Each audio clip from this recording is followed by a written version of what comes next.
Isn't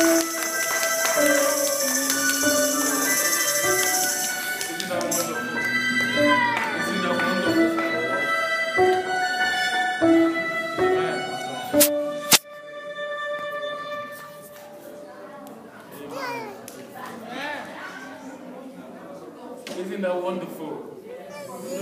Isn't that wonderful rendition? So let's appreciate Jehovah for that.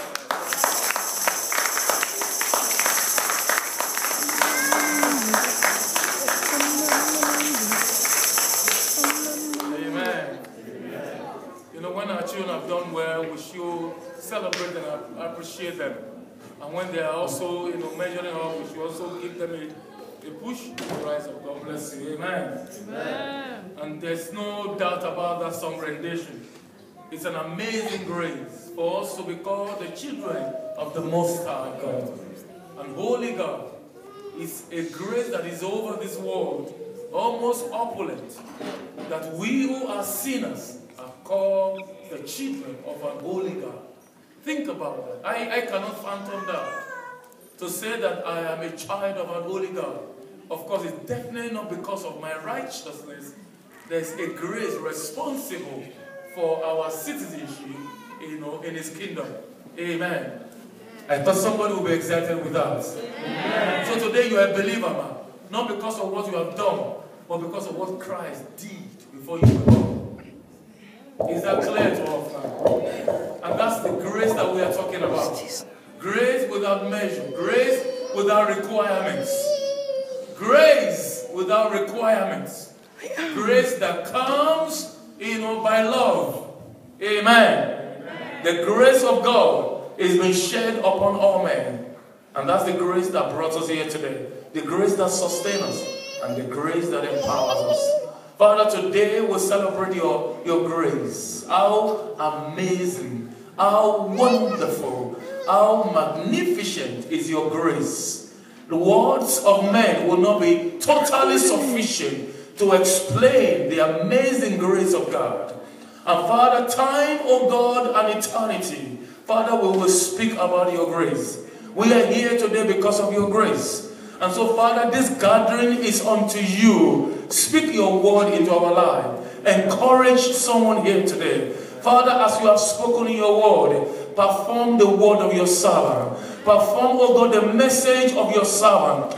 Let not your word that comes out of my mouth fall to the ground, but let it go, oh God, into the heart of the people, into their spirit, soul, and body. And let there be performances of your words in our lives, in this church, and make us a testimony of your word in the name of Jesus Christ.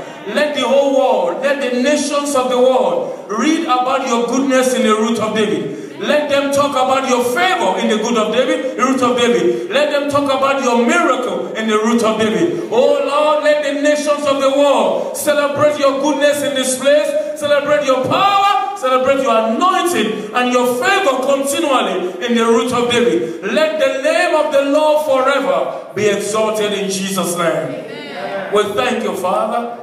In Jesus' mighty name we pray. Amen. Amen. Amen. So this message is just about a brief teaching about the spiritual exercise that we are into. And I want to thank the Lord Almighty for the grace that He has given to every one of us.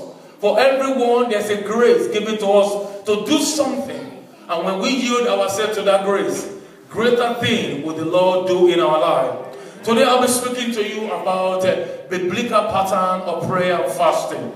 Anytime you hear about fasting, people, are afraid. For some people, it brings fear into their heart. And I will not really blame them. I understand. You know why? Because there have been so much hue and cry. So much, talk about fasting. There's so much talk about it that it has created fear in the heart of man. People lack knowledge. The Bible says, and because of that, they perish.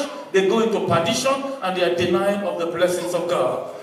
Prayer and fasting are synonymous. And they are both part of spiritual exercise. A means of getting spiritual things done. Amen.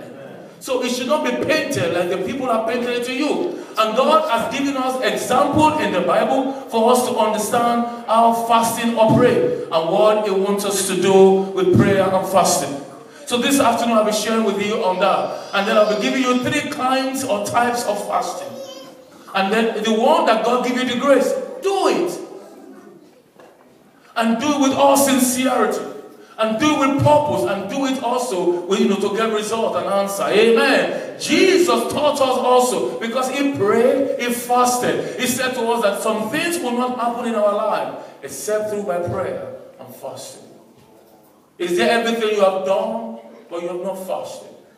I'm talking about fasting also. There's a biblical pattern. Fasting is done most time to please ourselves in a way that suits us. You cannot do fasting like that. Fasting is done, in accordance to the word of God. God has given the standard, the pattern, the modus operandi by which fasting should be carried out. So that takes me to our text for this afternoon. And it's in the book of Isaiah, chapter 58, verses 1 to 8. Isaiah, chapter 58, verses 1 to 8. Please pay attention. Ushers, I will appreciate if you can help us with the movement. Amen. If you need anything, beckon on the usher. If you can, if it's not that you have to go to the convenient. Verse 58 of Isaiah, chapter 15, I beg your pardon. Verse 1 says, cry aloud, spare not, lift up thy voice like a trumpet, and show my people their transgression, and the house of Jacob their sin. Yet they seek me daily, and delight to know my ways, as a nation that did righteousness, and forsook not the ordinance of their God. They ask of me the ordinance of justice. They take delight in approaching God. That's who these people are. Can you see the introduction there? God was speaking through his prophet Isaiah, and he said to them, don't spare them. Tell them the truth. He said, these people are people who loves God. And when I look at this verse 2, I can see the root of David here. I see this, our church here. I see that everyone in this church loves God.